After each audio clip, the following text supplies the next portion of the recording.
Hi friends, నేను మీ creative జిల్లాని. ఈ వీడియోలో మనం మన ఇంట్లో బిగించిన నీళ్ళ మోటార్ కాడ మనం పైప్ కాడ కానీ జాయింట్ కాడ కానీ ఎక్కడైనా సరే వాటర్ లీకేజ్ వస్తే మనం ఒక 20 రూపాయల ఖర్చుతో మనం ఈజీగా రిపేర్ చేయవచ్చు. జస్ట్ 20 రూపాయలు అండి. ఓకేనా? ఎలా రిపేర్ చేయాలి ఈ వీడియో మీకు చాలా ఈజీగా చూపిస్తాను. నేను కొన్ని టిప్స్ చెప్తాను, ఆ విధంగా ట్రై చేయండి. డెఫినెట్గా ఈ విధంగా మనకు వాటర్ కారుతా ఉంటుంది. ఈ వాటర్ ఎందుకు కారుతుంది మనకు ఎందుకు చూడండి.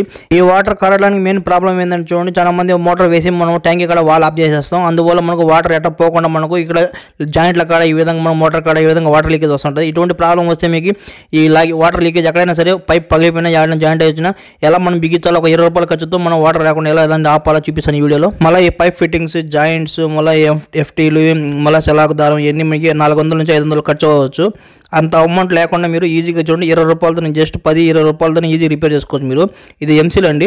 ఎంసీల్ మనం ఎలా అతికించాలి, ఎలా ఈజీగా మనం వాటర్ కారకుండా ఎలా చేయాలో చూపిస్తాను. ఒకేసారి మీరు అతికించి ఈజీగా వాటర్ కారకుండా చేయొచ్చు. వాటర్ కారకుండా ఎంసీల్ ఎలా అతికించాలో చాలా మందికి తెలియదు.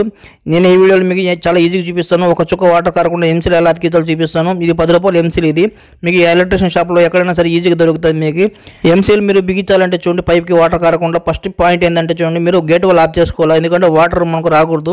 వాటర్ ఉంటే ఎంసీలు అతుక్కోదు. ఈ విధంగా గేట్ వాల్ ఏదైనా ట్యాప్ ఏదైనా వాటర్ రాకుండా చేసుకోండి. ట్యాప్లో ఉంటే వాటర్ తిప్పేయండి. ఫస్ట్ మనం చేయాల్సింది ఏంటంటే వాటర్ తీసేయాలి. వాటర్ రాకూడదు. ఎంసీలు వాటర్ ఉంటే అతుక్కోదు. ఓకేనా? ఇది గుర్తుపెట్టుకోండి ఫస్ట్ పాయింట్. రెండో పాయింట్ ఏంటంటే చూడండి, వాటర్ అంతా అయిపోయిన తర్వాత మనం ఎంసీల్ ప్యాకెట్ తీసుకోండి. ఎంసీల్ ప్యాకెట్ ఏంటంటే 10 రూపాయలు 20 రూపాయలు మీకు ఎంతైనా దొరుకుతాయండి. మీ ఇష్టం, కొనుక్కోండి. ఆ తర్వాత 2 ప్యాకెట్స్ ఉంటాయి. 2 ప్యాకెట్స్ మనం 2 మిక్స్ చేసుకోవాలా. 2 కలర్స్ మిక్స్ చేస్తే బ్లాక్గా వచ్చేస్తుంది. ఇప్పుడు మనం ఎలా అతికించాలో చూపిస్తాను. మూడో పాయింట్ ఏంటంటే చూడండి, క్లాత్ తీసుకొని మీరు ఎక్కడ మీరు గమ్ అతికిస్తున్నారో అక్కడ చెమ్మ ఏదైనా ఉంటే తుడిచేయండి. చెమ్మతో మొత్తం తీసేయాలా. ఎటువంటి మనకు తేమ ఉండకూడదు, వాటర్ ఉండకూడదు. ఆ తర్వాత ఎంసీలు మనం అతికించాం కదా, దాన్ని మనం ఏం చేస్తామంటే కలిపిన దాన్ని మనం ఈ విధంగా పొడుగ్గా చేసుకొని దాన్ని మనం ఈ విధంగా ఎక్కడ అతికించాలనుకుంటున్నామో అలా నీళ్ళు కారే చోట ఆ విధంగా రౌండ్గా చుట్టండి. ఈ విధంగా పొడుగ్గా చేసి అప్లై చేసిన తర్వాత చూడండి, మళ్ళీ కొద్దిగా తీసుకొని బాగా మీరు అప్లై చేయాలా. నాలుగో పాయింట్ ఏంటంటే చూడండి, ఎంసీలు అతికించడం చాలా ఈజీ అండి. ఈ విధంగా మనం ఎంసీలు మనం ఈ విధంగా రౌండ్ చేసి ఈ విధంగా ఎక్కడ గ్యాప్ ఉంటే అక్కడ మనం ఫిలప్ చేయాలి. అదమాలు గట్టిగా అదిమితే అతుక్కుంటూ ఉంటుంది. ఎక్కడ గ్యాప్ లేకుండా చుట్టూరు మొత్తం చేసి అతికించండి. ఇక్కడ ఏంటంటే చూడండి, చేతికి అంటుతూ ఉంటుంది మనకి ఎంసీలు. చేతికి అంటుకోకుంటే మీరు ఏం చేయాలంటే చూడండి, వాటర్లో కొంచెం చేయిని కొంచెం తడుపుకొని ఈ విధంగా తడుపుకుంటే మన చేతికి అంటుకోదు. ఆ తర్వాత మనం ప్రెస్ చేయాలి ఈ విధంగా ఎంసీల మీద అదమాల. అప్పుడు మనం ఏమవుతుందంటే పైప్కే సెట్ అయిపోతుంది, గ్యాప్ లేకుండా మొత్తం వాటర్ ఏం లీకేజ్ రాకుండా. ఈ విధంగా చూడండి, మీరు మొత్తం చుట్టూరు మొత్తం ఎక్కడెక్కడ గ్యాప్ ఉందో మొత్తం అదమండి బాగా. ఎందుకంటే బాగా అదిమితేనే మనకు వాటర్ లీకేజ్ రాదు.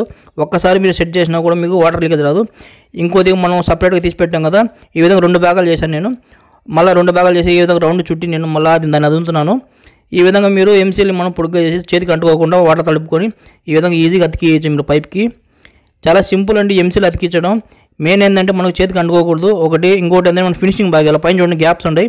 ఆ గ్యాప్స్ ఉండకూడదు. గ్యాప్స్ లేకుండా మనం ఇట్లా నైస్ చేయాలా. ఈ విధంగా పైన కింద మనకు గ్యాప్ లేకుండా మనకు చిన్న చుక్క వాటర్ రాకుండా మనం ఈ విధంగా నైస్ చేయాలా. అంటే కొంచెం ఏలుతో రఫ్ చేస్తూ ఉంటే ఈ విధంగా నైస్గా తయారవుతుంది. కొంచెం వాటర్ అద్దుకోండి ఈ విధంగా. కొన్ని చోట్ల మనం చేయి పట్టదు. అందువల్ల మనం ఏంటంటే టెస్టర్ ఏదైనా స్క్రూడ్రైవర్ కూడా వాడచ్చు. ఈ విధంగా వాటర్ తడుపుకొని కొంచెం దానికి అతుక్కోకుండా టెస్టర్కి స్క్రూడ్రైవర్కి ఈ విధంగా మీరు అదమండి. మీ చేయి పట్టని చోట ఈ విధంగా కూడా అతికియచ్చు మీరు. ఈ విధంగా నేను ప్రెస్ చేసి అతికిస్తున్నాను. డెఫినెట్గా చూడండి, ఒకటి సరిపోదు. ఒక్కొక్కసారి మనకు 2 ప్యాకెట్స్ వాడాల్సి వస్తుంది. ఈ 2 ప్యాకెట్స్ అయినా 3 ప్యాకెట్స్ అయినా వాడండి. కొంచెం ఎక్స్ట్రా వాడండి, మంచిదే. జస్ట్ 10 రూపాయల ప్యాకెట్ మీకు 30 రూపాయలు 20 రూపాయలతో అయిపోద్ది. నేను జస్ట్ 20 రూపాయలతో చేస్తున్నాను. ఈ విధంగా 2 మిక్స్ చేసి మళ్ళీ రెండోసారి పెడతాను ఈ విధంగా. అంటే ఫస్ట్ స్టెప్ వచ్చిన కొంచెం పెట్టాను, మళ్ళీ రెండోసారి కొంచెం, ఇంక మూడోసారి కొంచెం. ఈ విధంగా 3 సార్లు నేను కొద్దిగా పెట్టాను చూడండి. ఫుల్ కవర్ చేసేసాను. గ్యాపే లేదు ఎక్కడ కూడా. మనకు చిన్న చుక్క వాటర్ వచ్చేంత కూడా గ్యాప్ ఇవ్వలేదు నేను. ఈ విధంగా 100% మీరు అతికిస్తే ఎటువంటి మీకు వాటర్ లీకేజ్ ఎప్పుడు రాదు. ఈ విధంగా మీరు ఎప్పుడైనా బిగించండి ఎంసీలు. చూడండి, ఫస్ట్ వాటర్ ఆఫ్ చేయండి, క్లాత్ తుడిచేయండి. ఆ తర్వాత ఎంసీలు మీరు కలిపి ఈ విధంగా పెట్టండి. గ్యాప్స్ ఇవ్వకండి ఎక్కడ. చూడండి, ఒక్కసారి పెట్టినా కూడా కరెక్ట్గా మీకు వాటర్ ఎప్పుడు కూడా రాదండి. ఎంసీలు గమ్ అతికించిన తర్వాత 4-5 గంటలు వదిలేయండి మీరు ఆరేదానికి. ఇప్పుడు మనం రేపు చెక్ చేద్దాం, రేపు మార్నింగ్. ఓకే, ఇప్పుడు చూడండి రేపు మార్నింగ్ అయిపోయింది. ఇప్పుడు మనం చెక్ చేద్దాం. చూడండి, ఫుల్ సెట్ అయిపోయింది మనకు. ఈ విధంగా ఎప్పుడు కూడా చూడండి ఎంసీలు ఆరేదానికి మనం టైం పడుతుందండి. సుమారుగా 4-5 గంటలు. 20 రూపాయలతో జస్ట్ 20 రూపాయలతో ఈజీగా మీరు రిపేర్ చేసుకోవచ్చు. ఓకేనా? వాటర్ రాకూడదు. ఈ విధంగా ట్రై చేయండి. ఎప్పుడు కూడా ఈజీ తగిలించండి మీరే. ఆ పైప్ మార్చాలంటే జాయింట్ అయినా మార్చి 400-500 ఖర్చు అవుతుంది. అంత ఖర్చు పెట్టాల్సిన అవసరం లేదు. ఈ విధంగా మీరు జస్ట్ 20 రూపాయలతో మీరు ఈజీగా రిపేర్ చేసుకోవచ్చు మీరు మోటార్ని ఎప్పుడైనా సరే. ఓకే ఫ్రెండ్స్, ఇలాంటివి నేను చూడండి యూస్ఫుల్ వీడియోస్ చాలా చేస్తుంటాను. మీకు ఎంతో కొంత మనీ సేవ్ వీడియోస్ చేస్తుంటాను. ఛానల్ దండి కూడా చెక్ చేసుకోండి. ఓకే, నా వీడియో కానీ మీకు నచ్చినట్లయితే నా ఛానల్ సబ్స్క్రైబ్ చేయండి, షేర్ చేయండి, లైక్ చేయండి, కామెంట్ చేయండి. చూస్తున్నాను నేను క్రియేటివ్ వీడియోస్తో ఇంకోసారి కలుసుకుందాం. మీ క్రియేటివ్ జిల్లాని అందరూ బై ఫ్రెండ్స్.